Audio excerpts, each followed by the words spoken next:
Nous devons maintenant passer à la mise en œuvre de notre fonction de tri. Avant de pouvoir l'utiliser, il convient de résoudre un problème. Nous avons utilisé une variable tableau qui s'appelle données. Elle contient un certain nombre de lignes, c'est parfait, mais les variables tableau de Visual Basic sont organisées à l'horizontale, c'est-à-dire qu'elle est conçue pour me mettre en colonne A la première ligne de la variable, en colonne B la deuxième, en colonne etc. Or moi, je cherche que le résultat soit organisé sous forme d'un tableau vertical. Je dois donc inverser, transposer l'organisation de ma variable. Je vais tout simplement utiliser les services d'une fonction d'Excel, car elle n'existe pas en Visual Basic, la fonction transpose. Je vais dire que en dernière ligne de ma fonction, dernière ligne de code, j'appelle le nom de la fonction.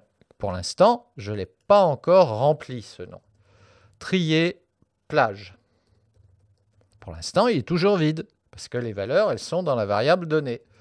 Égale worksheet function. Fonction de feuille de calcul. Point. Et là, grâce à worksheet function, nous avons accès à la bibliothèque des fonctions Excel et non plus Visual Basic. À TR, je trouve la fonction transpose.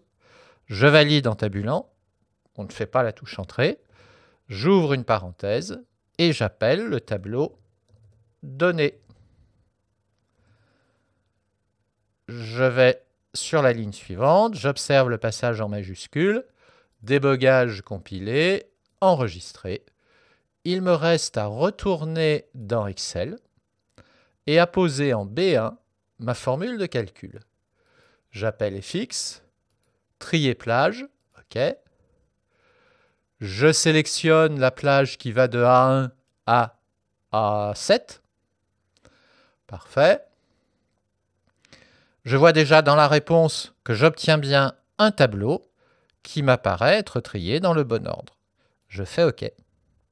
Et là, j'ai la surprise de voir comme seule réponse la première ligne de mon tableau. Évidemment, je n'ai pas indiqué à Excel que la réponse était une matrice et qu'il fallait me la présenter en forme de tableau. Je vais donc au clavier utiliser la touche F2 qui me permet de repasser en mode d'édition.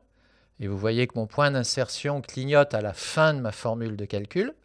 Je vais la revalider, mais je fais échappe, je repasse en mode normal.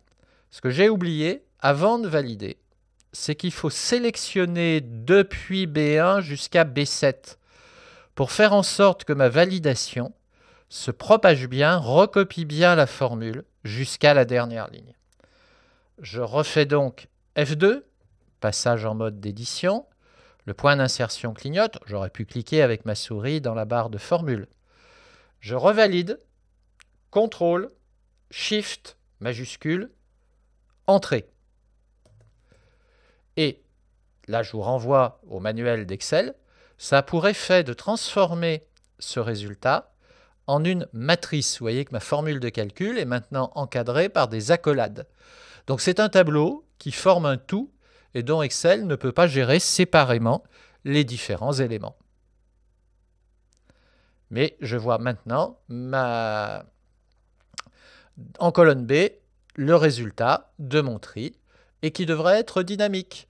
Si par exemple à la place de A, je saisis W, je valide par entrée, voilà, j'ai immédiatement la remise à jour de ma réponse. Le W s'est bien recalé là où il faut, le A a disparu. En ligne 6, au lieu du Q, je saisis un A, je valide par entrée, le A vient se repositionner au sommet et le Q a disparu. Imaginons qu'il y ait des lignes vides, je viens sur la ligne du W, je supprime la valeur et j'ai bien mon tableau qui est toujours trié avec une dernière valeur, parce que la fonction a bien été recopiée jusqu'au bout, qui me dit, il n'y a rien à montrer. Je peux ressaisir mon W. Et le tableau se retrie. J'ai donc bien un tri dynamique qui se réactualise de façon automatisée.